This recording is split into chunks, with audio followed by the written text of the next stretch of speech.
Hey, welcome to Hear God's Word. This is Michael Loinger. In this podcast, we study and dissect the Bible to better understand what it means and is trying to say. We'll cover theology and dig into the original meaning through language and word studies. We'll even discuss scientific and historical ties, but we'll always come back to the basics. There's so many layers to the Bible, and it's all important. So, if you want to hear what God has to say, then let's dive in. All right, so we just came out of the story of God and Abraham having a back and forth bartering over the city of Sodom because God says he's going there to check it out because he's heard cries of evil and wickedness and sin down there. And Abraham knows probably exactly what he's talking about. He's got a nephew who lives there. And he assumes when God is going to go there and check the place out, that he is going to find it evil, which is why he has the back and forth bartering. Like, God, if there were 50 people who were righteous in the city, would you save it? And God's like, yeah. So one thing I didn't ask is he gets down to 10. So God will save the city for 10, but he didn't go any lower than that. And as we talked about, 10 in ancient times is basically the equivalent of the bare minimum needed for any public transaction or legal proceeding or action taken for anything. And God is obviously making a judgment, as in he's either going to, as a fair judge, determine whether the city is deserving of punishment or whether it deserves to be spared based on how many people he finds. And Abraham obviously doesn't have high hopes because he starts with a high of 50 and gets down to the bare minimum, and the conversation ends. And if you remember, 2 of the men out of the 3, and one of the 3 men was God himself, they were heading to Sodom, so 2 of them went ahead of Yahweh. And so with that in mind, that leads us straight into chapter 19 and verse 1. It says, "The 2 angels came to Sodom in the evening while Lot was sitting in the city's gateway. When Lot saw them, he got up to meet them and bowed down his face toward the ground. He said, 'Here, my lords, please turn aside to your servant's house, stay the night, and wash your feet. Then you can be on your way early in the morning.' 'No,' they replied, 'we'll spend the night in the town square.' But he urged them persistently, so they turned aside with him and entered his house. He prepared a feast for them, including bread baked without yeast, and they ate. Before they could lie down to sleep, all the men, both young and old, from every part of the city of Sodom, surrounded the house."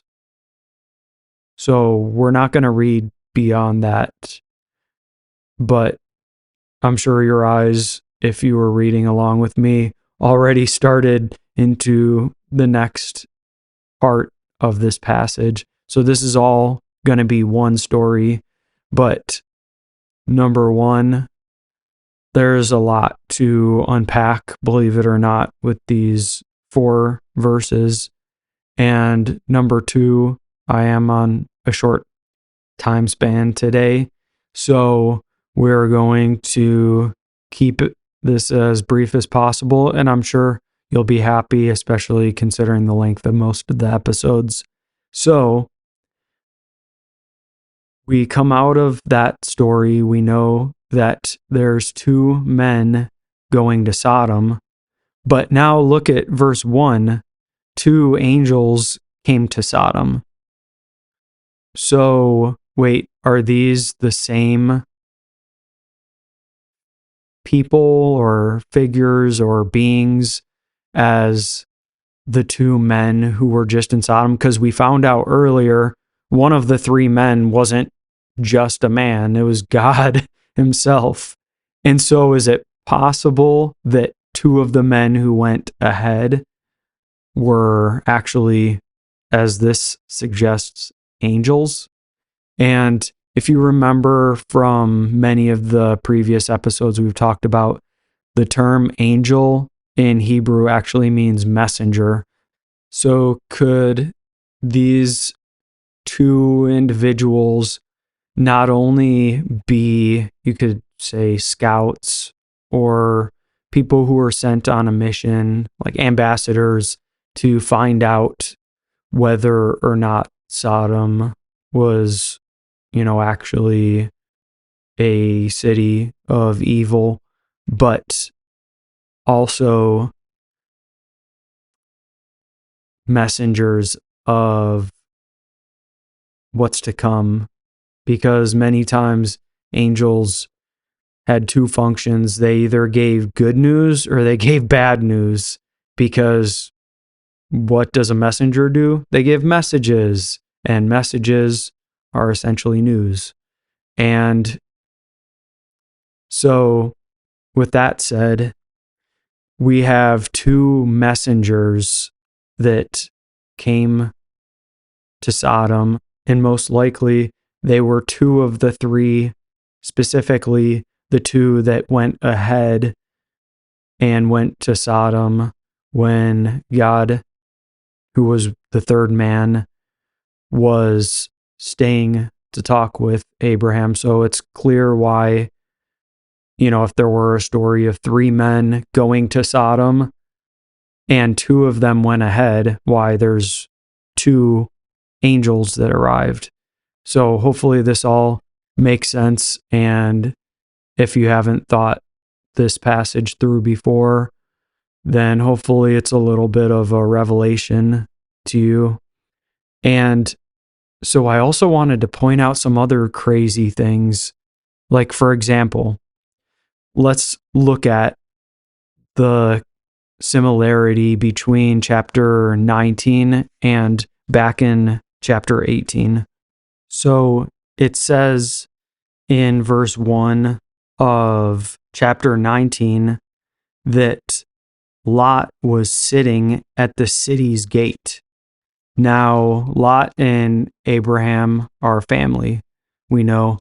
So the fact that these men are going to essentially another family member in the family of Abraham, essentially, even though technically they're not immediate family, they're removed through a sibling. So obviously with Lot being Abraham's nephew, it's his brother's son who had passed away, which is why he was basically a father for Lot, and why Lot actually went and took on life with Abraham for a time. And so looking at these passages, first off, we see that there were men or spiritual beings that showed up to people from the family of Abraham. The first time to Abraham, now this time to Lot. You would think they would just go and scout the city, but instead, if you notice, it said that Lot was sitting at the city's gate. So they would have essentially been greeted by him. And if Lot happened to have been a worker at the city's gate, I'm sure he would have been pretty familiar with who went in and out. And who knows if that was actually his job, because back in ancient days, there were actually people who stood post at the gate of the city, because the city gate was protection. It defined the borders of a city and it provided safety, obviously. They could shut the doors to intruders if enemy troops started coming. And so here we see that Lot is at the city gate and he's sitting down. Read verse 1 of chapter 18. Abraham was sitting by the trees at the tent door. So, what is a door? It's an entrance. What is a gate? It's an entrance. They were both sitting at the entrance of their home. In Abraham's case, it was his tent home. At the case of Lot, it was the home of his city. And so we also see a little bit of the opposite. It says what time of day. It says here that it's evening, and that makes sense if it wasn't a very long travel, and it's possible they could have got there in the next day, but it said you could see from where they were currently with Abraham. Of course, if these are spiritual beings, then it's no doubt that they could get there faster than a human. But if these were people, but they were specifically men who God was giving them a message, so that made them messengers, then it could have been possible. It said in the story of Abraham in chapter 18 that it was during the heat of day, which would have been anywhere as early as 11 o'clock, maybe earliest 10:30, but it could have been starting as late as 1. And if it took, as we talked about, maybe anywhere from 4 to 7 hours, they would have been getting a late start, but they would have been getting there in the evening. If they booked it, they're like, hey, Abraham, thank you, we got to go. They go a little bit down the hills of where Mamre was and across the plains, and they could have possibly hit Sodom that night if they were really booking it. And who knows how late in the evening, because evening is essentially night. It could have been any time. And what if Lot had a night shift? So we can't really 100% determine what time they would have got there. But you can already start seeing the connections. And it says that Lot saw them and he got up to go meet them. He bowed his face down towards the ground. And, he then in verse 2 started calling them his lords. And he asked them and invited them to stay the night.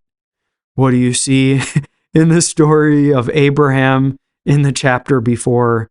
It says he lifted up his eyes and he looked. And when he saw these 3 men, he ran out to meet them. But he also bowed his self to the ground and he called them my lords.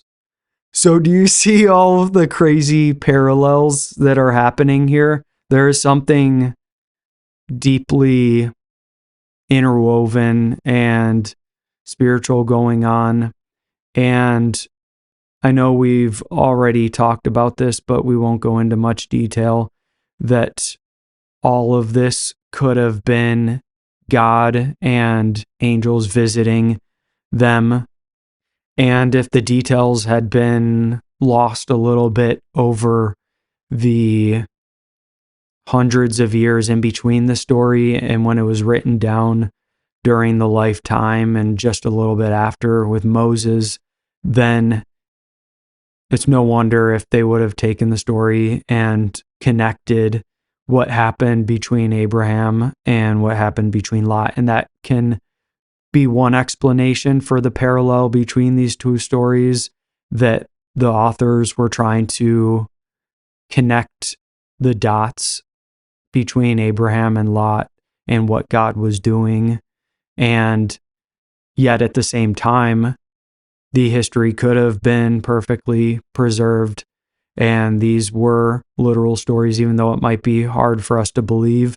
And God a lot of times works in patterns, and he does a lot of the same things with different people. And you can see a lot of the same heart in God from one person to another, because God himself doesn't change, even though he, from our perspective, does adapt his plans according to what's going on here on this earth. And one example is what we read right before. He was willing to not destroy the city, even though he was planning on it.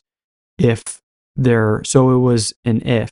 So essentially, from our perspective, even though God seemed to maybe already know, even though it doesn't say that in the story, if God did already know, then from Abraham's perspective, it was dependent on whether or not he found enough evil in the city, or more so the opposite, if he found just enough good to spare the city. And so moving on, you can see that connection of both Abraham and Lot being aware of these three special men. Like, Abraham could have just been an average person and just waved his hand like, hey, and just acknowledged three random men who were walking by. And Lot could have done the same. Like, what was special about these three messengers, or these three random men who come to the city? He doesn't know them. Why would he go out of the way to greet them, call them his lords, and invite them to stay the night at his place if they're just visiting for the first time? So, like, you can see that these are godly men. And even though we didn't know too much about Lot, we can at least see that he has somewhat of a welcoming heart towards God and his angels and messengers. And so we're seeing a good sign that there's a little bit of Abraham that's rubbed off, even if there's been a little bit of corruption, because, Lot living in Sodom, it's a pretty messed up city. So, how is he going to keep his integrity with the fact that he's living in a really sinful and evil town? Eventually that kind of stuff rubs off on you, but it seems as if Lot has maybe kept himself righteous. And that's one thing I want to come back to. What if there are less than 10 people, but what if, let's say Lot and a few other people actually are righteous, even though it's less than 10? Will God destroy the city but save those people? I think it's clear by the last passage, even though we haven't read ahead yet, that God is pretty merciful, because essentially he communicated to Abraham that he would save the righteous. And even if there's less than 10, it seems as if maybe he still would, because it's the trend and principle that God was getting across to Abraham, that it wasn't just about him saving the city or destroying the city. It was about him specifically saving the righteous, if you kind of paid a little bit of attention and noticed. And it's also about him destroying the opposite of that, evil. And he would honestly have let the evil kept on going, but we're going to find out in just this next story exactly what's going to happen, and we'll have a very good reason and story to prove what exactly is happening. And you can kind of start seeing it as there's this crowd or mob that starts forming at the end of verse 4. But if we go back and look, we see that at first they were going to stay in the town square when he offered his place. They were like, no, it's fine. We'll stay in, literally speaking, it could be translated square or wide open area. And so in most, especially big cities, just like in Rome or in Vatican City, you have the Vatican Square, and there's plenty of places like this. So it was a public and open area, and they probably would have just cranked out their traveling, sleeping equipment that they might have been carrying. And so the interesting part is that, even though you would think it's a public place, in one sense, it's public, so probably nothing would happen there. But if you look at the response that Lot has, he is actually pretty concerned. The literal words that he uses when he heard them say that and suggest it, immediately it says that he insisted and that he strongly pressed them and urged them. So he was very adamant about insisting that they stay with him. And maybe that's because of the reputation of the town.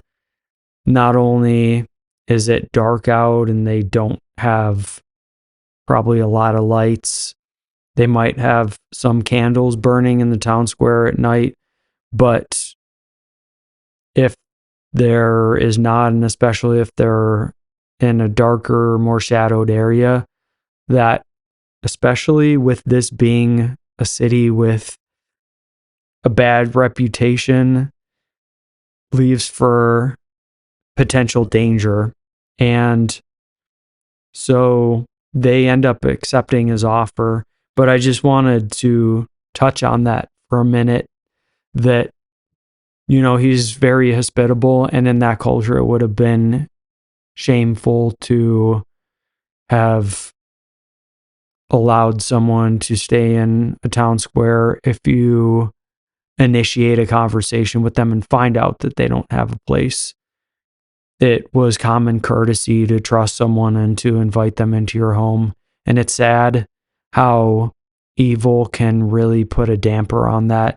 But Lot could tell that these were angels or messengers, and it specifically says that he seemingly viewed them that way, since it says he looked up and saw two angels when he was at the gate.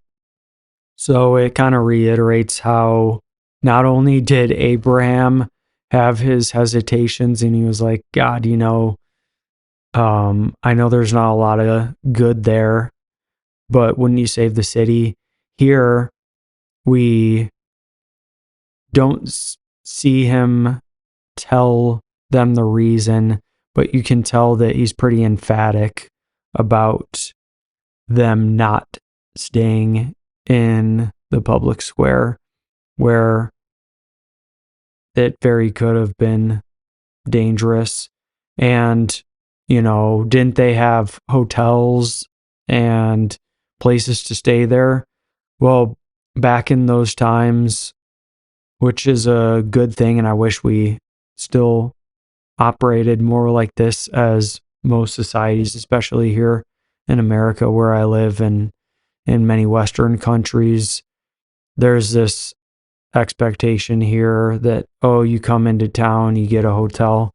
Whereas even when I was growing up, and even now when people come into town that we know, and even people who we don't know super well, we still invite those people unless we know that there's a prior issue of trust with a person, or unless it's a really sketchy situation to begin with. We are pretty open, and I believe this is how God wants us to live. But again, it's just sad what the depravity can do to people, and especially within this big city complex. And I know we've talked about before how big cities or urban environments produce this extra level of opportunity for there to become evil and trouble. It's a place where homelessness abounds more than any area. It's a place where violence and crime happens more than any area. And I believe Lot was trying to probably protect and shelter them, knowing the place that he lived. You know, no one probably knew it better than him if he's one of the guys at the city gate. And of course, it was, a common activity for men to go and just be by and hang out by the city gate. And it was one of the pastimes, especially for more outgoing men back then who had a little bit of influence in the city. And yet it also could have been his job. And when he saw these visitors, he was the first one to greet them. So when he found out that they didn't have a place to stay, he was kind of the one obligated to host them. So maybe he got off of his shift a little bit early. But again, he could have just been hanging out by the gate. Like I was saying, it was not an uncommon ancient pastime. So one last thing, the hospitality. You see that he invites them. They say they're going to go to the town square, but he urges them with that hospitality, hey, come on, stay at my place. But then it also says he prepared a feast for them, including bread without yeast, and they ate it. So if it's true that they had maybe lunch or really late lunch or early dinner with Abraham, then they had a late night snack over at Lot's. And you can see, again, the parallel. Abraham invites them in and he makes food for them. And so we see here that there was bread made, and bread is essentially the word for food in Hebrew, because just as you would think of rice as essentially food, and both in Chinese and Japanese, there's some commonality where sometimes meals themselves are referred to as like the time of day plus rice. And so you can see in this culture, bread is essentially the staple. And so did he make them bread? It seems as if it's so in both cases. So it's both food and it's the food that was actually served, because it gave the detail of Sarah making the bread. And here it talks about specifically Lot making bread without yeast.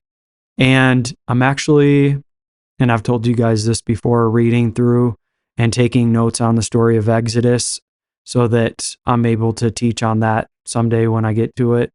But you can see that it is bread without yeast. And ironically, like I've been saying, Genesis was written after Moses and after the people had gotten out of Egypt. Even if there were proto stories written down, they were at least compiled and formally written during the time of Moses, and part of it slightly after. And so, with that said, Moses had the foreknowledge of the Exodus that they didn't have here. And there is also a lot of symbolism.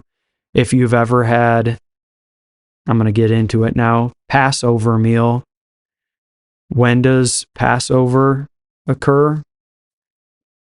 Well, right before the salvation of people. But also, unfortunately, there's death that comes for the opposite side.